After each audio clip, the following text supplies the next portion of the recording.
Teka lang, hihinga muna ako ng very light. Itong si Dayonyor ay nagpa-interview kahapon, was it yesterday? And nabanggit niya nga doon sa kanyang interview na siya na wala daw baril sa KOJC, walang baril yung mga pulis na pumasok. Kung todo paliwanag pa siya, wala daw tear gas, okay? And kung todo paliwanag pa siya, ang laki-laki ilang acres nga raw po, yung, or ilang hectare, yung Kingdom of Jesus, kaysa sa 30 hectares nga po yan napakalawak. So kailangan daw talaga ng libu-libong pulis. Abay, nag-issue na nga yung Davao ng ano, 'di ba, yung Davao Regional Trial Court or something na dapat ang mga pulis evacuate na yung KOJC. Lalo pang dinagdagan, hindi sumusunod ang mga pulis. May mga namatay, may mga nasugatan na balahura na po ang place of worship ng ating mga kapatid, brothers and sisters ng KOJC. Pero ang tigas-tigas po ng ulo. Ito namang si Kuting kasi nga natanong nga po kung dahil nga po may human rights violation na may nagkandamatay na tinatanggi ng media yan, hindi naman daw related sa pagpasok. Nagpasabog nga po sila doon sa likod ng KOJC. Siyempre may sakit sa puso yung tao na matay. Ay nga po, ini-interview na yung anak, ano. Hindi nga, alam niyo sabi sa akin na, kasi yung namatay na lalaki sa pagpapasabog, atake sa puso po yata yon. And hinarang pa nila yung ambulance, di ba? Kung nakalabas daw yun, di sana buhay pa. Hinarang ng mga pulis, hindi pinapayagang makalabas, tarantado. So karmahin sana yung mga pulis na yan kasuhan ng KOJC lahat-lahat ng mga yan kaysa hodang magastosan sila ng malaki maturuan ng leksyon. Yung babaeng anak ko ay nandito sa headquarters ng SMNI sa Manila. Kina-cover niya nga po yung nangyayari doon. Hindi niya alam na tatay na niya yung pinapump yung dibdib. Ay kasi yung anak na babae ay assigned po sa social media accounts ng SMNI. So di ba ina-upload sa SMNI pages and the channels. Diyos ko po, malaman niya tatay pala niya yung namatay nung nagpasabog ng tear gas o kung paano man ang pinasabog sa likod ng KOJC para mapasok yung compound. Hirap na hirap po, 24 hours po na inaalo ng mga staff ng SMNI, nagsasalitan na po yung mga kasama niya diyan sa Guadalupe, ano po sa Makati, yung mismong station ng SMNI diyan. Nagsasalitan na sila. Thank you Yvonne in Ireland. Para aluin lang yung anak, hindi nila mapatahan. Grabe yung galit, no? And salamat po Ate Mirna, kayo po ba ito? So, hindi nila alam kung paano aaluin yung namatay. Itong Kuting na to, wala po talagang pakialam sa, walang empathy to. Okay? And dun nga sa interview niya mga ate at kuya, na tinatanong, na sinabi niya, wala naman daw pong, wala raw mga baril. Wala talaga sa sarili ang pusang inanitan. Wala daw mga baril yung mga pumasok. Tapos makikita mo sa mga videos, pictures, may mga bit-bit armado ang mga pulis. Mismo yung kanilang mga gear, may mga logo pa ng American flag. Diyos ko po, itong pusa parang wala sa sarili. Long weekend nga po, simula nung Friday, di ba, na nagrally kami sa EDSA. And then, itong Lunes din. So, 4 na araw yata yung holiday, mga ate at kuya. Nakita, ispatan si Kuting sa kanilang pa-concert sa Batangas sa isang restaurant or hotel na tinuluyan nila. Hindi nga raw yan nagpapapicture at iwas na iwas sa mga tao. Namigay rin sila ng ayuda sa Batangas. So sabi ni Miss Maharlika, nagpinipig crunch daw yan doon, nag-baby powder, nag-coke, nag-polvoron. So 3 araw daw natulog at nung nagpa-interview, bakit ganun ang itsura? Okay? Bakit parang ikaw Kuting, manas na manas ka? Panoorin at pakinggan muna natin itong mga pinagsasabi ni Kuting ha. Nagkakanda-utal-utal na talaga. Alam nyo, kahit hindi ito magpa-hair follicle test, sabi nga ng iba kahit hindi ka magpa-drug test, halatang may something sa'yo, may mali sa'yo. Too confident ka kapag ka may mga script, may idiot board, may teleprompter kapag ka nagsispeech ka, pero pag wala, nagkakanda-utal-utal ka, parang wala ka sa sarili. Ito ba ang deserve nating presidenteng mamuno sa Pilipinas? Ako nga, ratatat na ang bunganga. Hindi ako politiko, mga ate at kuya. 'Di ba? Hindi ako public servant. Ito Pangulo, hinahawakan niya ang pinakamataas na posisyon, ang hina ng com skills. Nag-aral naman to sa Inglaterra, nag-aral naman yata sa New York, mahilig pa sa music. Gustong-gustong maging rockista, maging rockstar ng inanita na ito, bakit pagdating sa communication skills, parang ang hina. Pakinggan niyo kung paano magsalita. So, as usual, I guess if I'm going to single out one instruction set quickly. So, as usual, I guess if I'm going to single out one instruction set quickly. Naiintindihan kayo? So, as usual, I guess if I'm going to single out one instruction set quickly. So, as usual, Ano ang nagkakaitabo sa imo Junior na ano ini?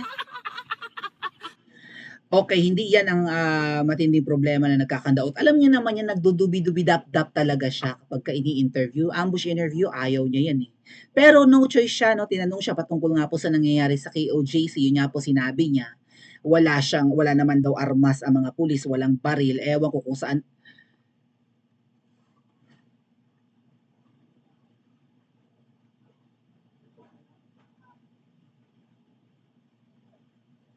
Ito ang itsura niya. Yan ang itsura niya nung tinatanong na ang sabi niya walang armas. Bakit ko nga pala inunang i-discuss ito? Dapat pahuli ito. Never mind. Simulan ko na. Yan ang itsura niya habang tinatanong. Kung meron ba silang human rights violation ang nakomit. Sabi niya, wala namang pulis, wala namang tear gas. Anong human rights? Paninira pa mo, politika lang daw. Oh my God. Hindi mo ba napanood ang mga video, Mr. Marcos Jr.? Ha? Hindi mo nakita ang mga photos uploaded online? What are you doing? What were you doing during the long weekend? 4 na araw na walang pasok. Hayahay ang buhay nyo, nakita ka daos na ispatan ka sa Batangas, may pa-concert kayo. Kumain kayo sa isang resto, nagtuloy kayo sa isang hotel, sakay ka ng chopper, 3 chopper daw ang bumaba. Iwas na iwas ka magpa-picture, ang dami gusto magpa-picture sa'yo dahil hindi, alam niyo na, hindi nalalaman ng ordinaryong taong bayan ang katarantaduhan ng administrasyon mo eh. Ang alam lang nila, presidente ka ng Pilipinas. Hindi alam ang karamihan dahil nga po ang mainstream, may pinagtatakpan yung mga kidnapping, di ba? Hindi masyadong binabalita yung mga nangangawalang bata. Diba? Lahat ng kapalpakan ng gobyerno ngayon, hindi binabalita. Paglala ng droga, pagbaha ng droga, pagtaas ng krimen, walang ganun. Puro-puri kay kuting ang mainstream at corrupt media. Katakataka, yung media na kung todo batiko sa kanya nung kampanyahan, kaaway na kaaway namin ang mainstream media noon dahil si kuting kami, dahil nga ako ay dating ensaymada vlogger, galit at gigil na gigil tayong mga Marcos supporters, Duterte supporters sa media na binabalahura si kuting. 'Di ba? Porque nga alam na ang tingin ng media sa kanya ay aligned sa mga Dutertes, lalo't ka running mate niya si VP Sara noon. O ngayon, ang media na bumabalahura sa pamilya niya ever since, kakampi na ngayon at tahimik na, puri na rin sa kanya. Anong nangyari? Nabangag na rin ba ang media? Anyway, tingnan niyo ang itsura ni Kuting. Elite ito, okay? Mayamang pamilya. Hindi ito katulad nating mga hampas lupa na expose sa alikabok, sa polusyon, tagaktak ang pawis, haggard sa pagbabanat at pagbabatak ng buto or kung ano man ang pinagkakabala natin sa buhay. Tayo'y pagod, pagpag ang katawan, hirap sa buhay, wala ng oras magpaganda ng sarili, hindi nakatira sa aircon na bahay. Tayo'y mga hampas lupa, karamihan sa atin. Hello, lalo na sa mga nanonood sa Pilipinas. Itong si Kuting, for sure, aircon naman ang bahay nito. Sa Forbes nga nakatira, billions ang halaga ng mga bahay dyan. Bakit si Kuting, sorry naman, si Marcos Jr., tabinging-tabingi ang mukha, tuyot na tuyot ang balat, pero lapot, oiliness merkado. Oily merkado. Okay? Bagsak ang mukha, magang-maga ang eyebag, hindi mo maintindihan kung dry baga siya or namamaga na.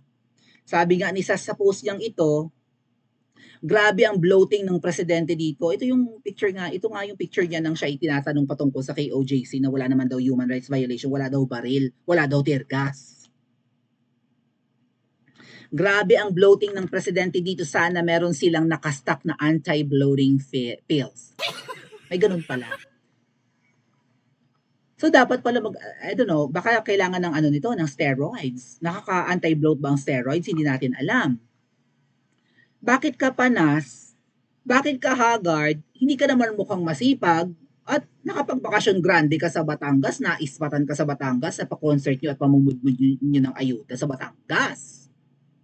Oh, 3 days ka daw tulog, sabi ni Miss Maharlika, pagkatapos ng gig nyo sa Batangas, pagkatapos nyo ng Pulveron sessions nyo, allegedly sa Batangas. 3 days kang tulog, ganyan pa itsura mo? Or magerd, ayoko na lang maging presidente ng Pilipinas.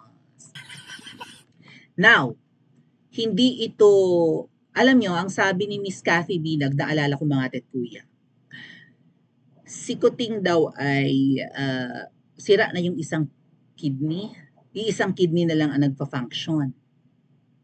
Ay siguro, kung may bisyo ka, ay masisira talaga ang kidney mo. Kung mahilig ka sa alak, sa party, di ba? Sa yosi, even sa vape, lalo na sa pulveron, minsan-minsan mag-aasin, masisira talaga ang health mo. Pero alam nyo, Ate Rayson Ariarte from San Diego, thank you.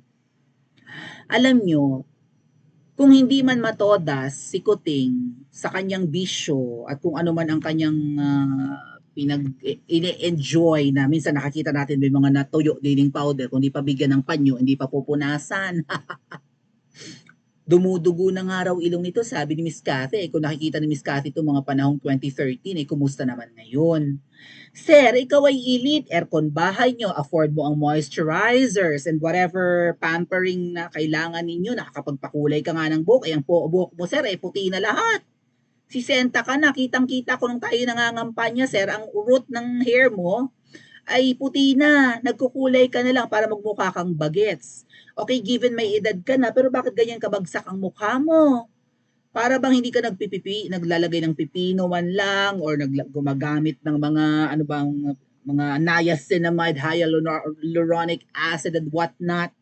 Mga pampa-beauty baga, no?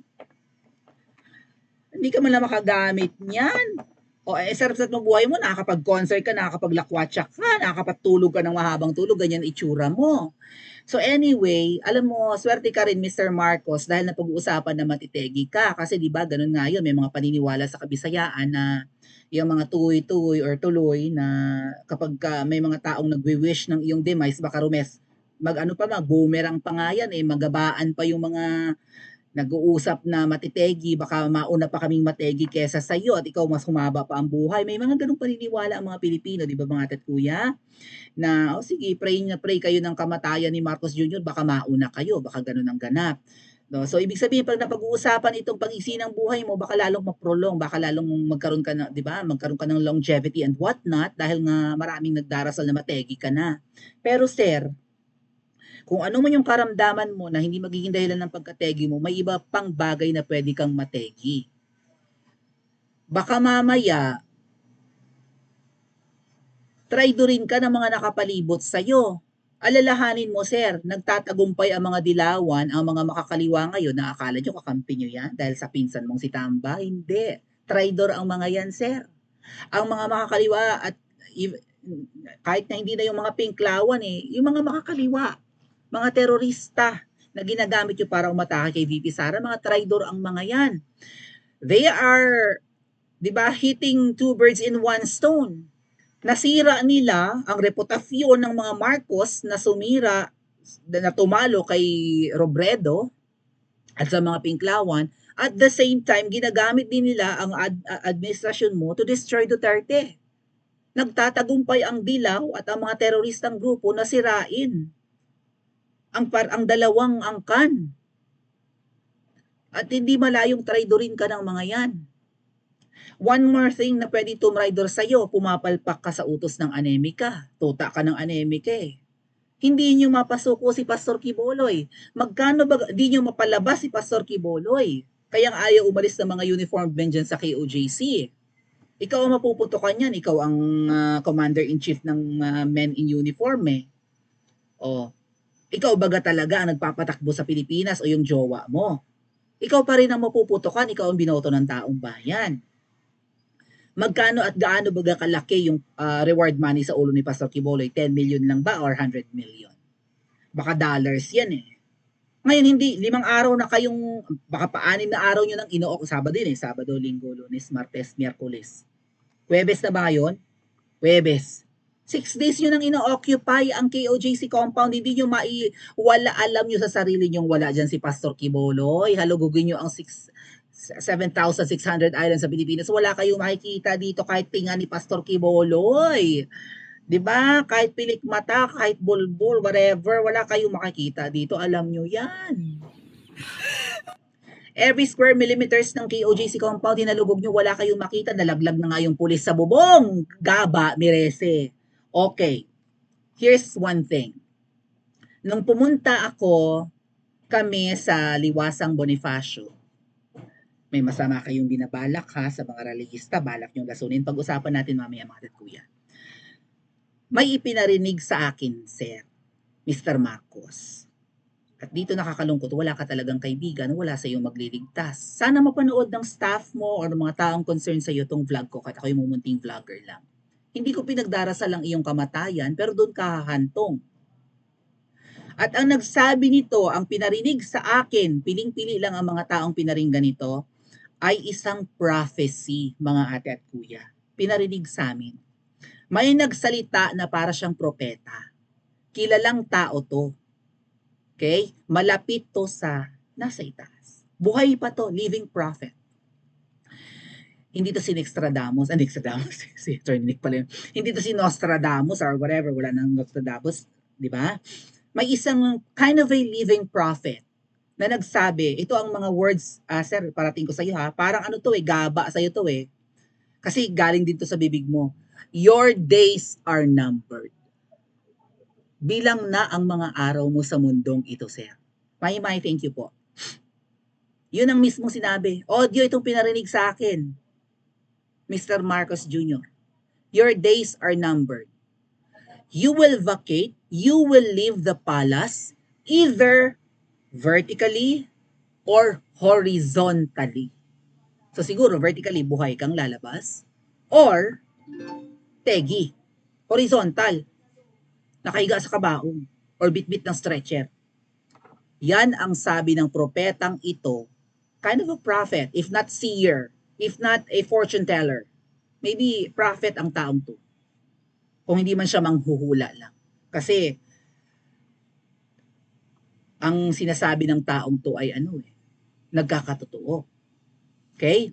Lalabas ka ng palasyo sooner since your days are numbered. Either nakatayo or nakahiga.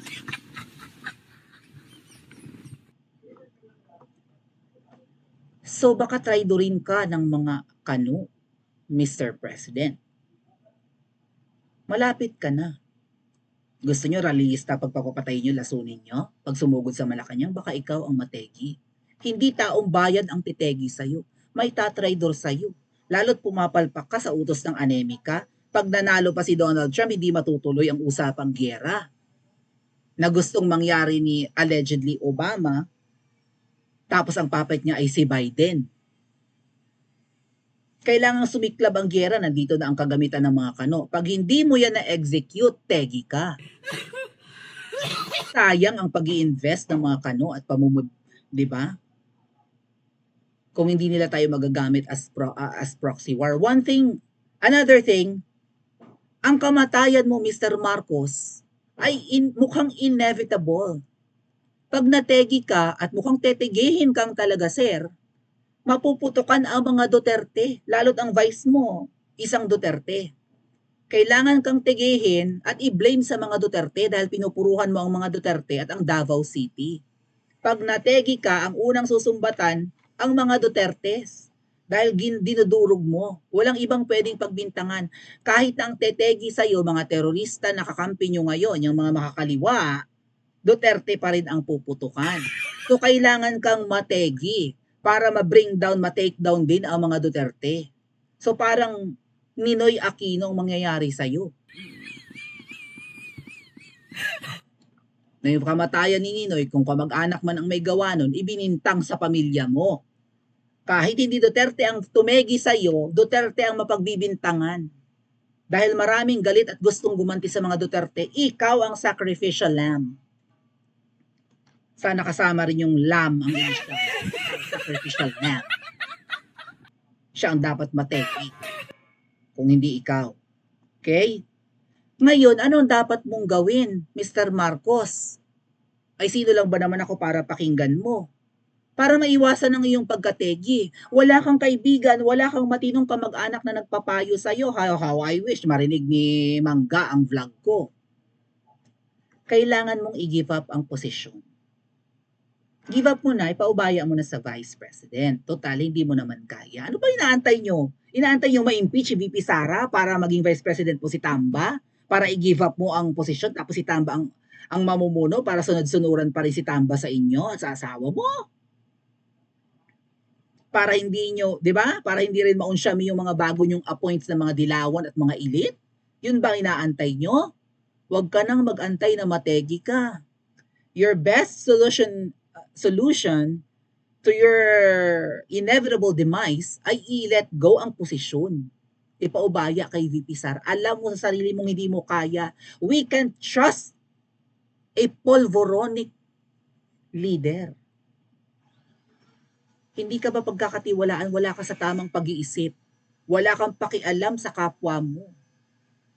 Mahigit 2 taon ka na, wala ka pang proyekto, gala, ayuda, concert, travel abroad. Yan ang legacy mo?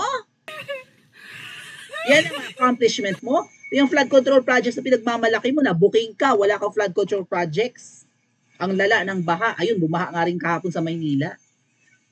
Let go of your position already. Well, hindi ka makikinig. Well, pinili mo yan. Hahantong sa pagkategi. Kaya ka takot na takot lumabas eh. Kung lumabas ka man, heavily guarded ka.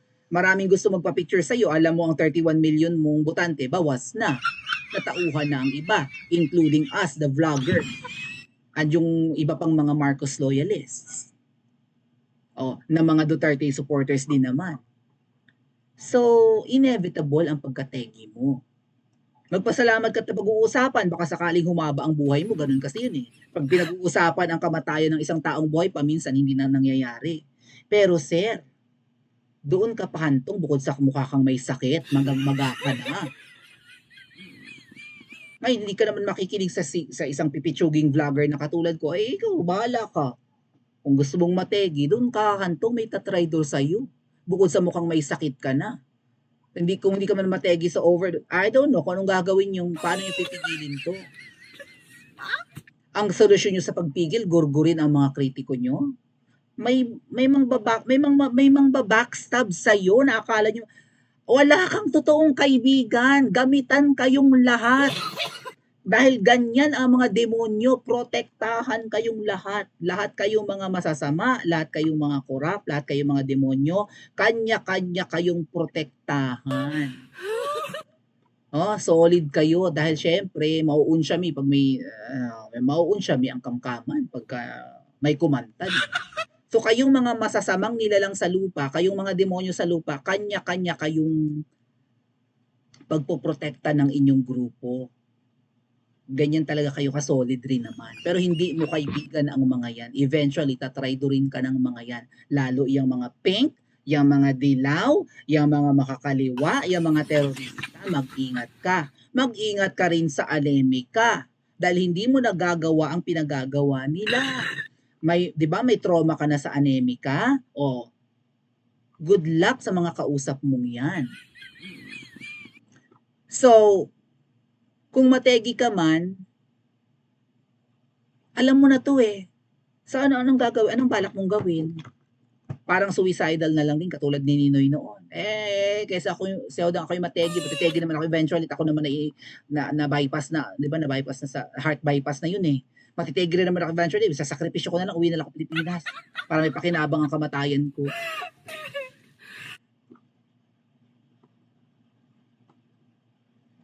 My God. Yung propetang nagsabi niyan buhay pa at lalabas ka ng palasyo ng either nakahiga or nakatayo. Nakita niya yan sa kanyang vision. Okay, may mga taong gifted ng ganyan. 'Di ba? Nakikita nila may mga visions sila. So, good luck sa iyo, Mr. President. Actually, sabi nga ng iba, magantay na lang kami. Hindi na namin kailangan sugurin ang palasyo para baka kami lasunin pa. Tear gas kami. Or bangbangin kami, may naka-ready na raw kayong 2 bariles para sa mga rallyista, di ba? O, mag-antay na lang daw kami eh. Kaya lang tuwing sa pag-aantay namin, todo kamkam kayo. So, Mr. President, ano ang gagawin mo? Matapos mo kaya ang taong ito? Matapos kaya niya ang taong ito? Mag-aantay na lang kaya tayo? Total, nagsalita na ang isang seer, isang fortune teller na magaling. May vision siyang lalabas to ng kamangyang nakahiga. Aantayin natin or sisipain natin? Paki-comment po sa comment section at mag-like and subscribe din po kayo.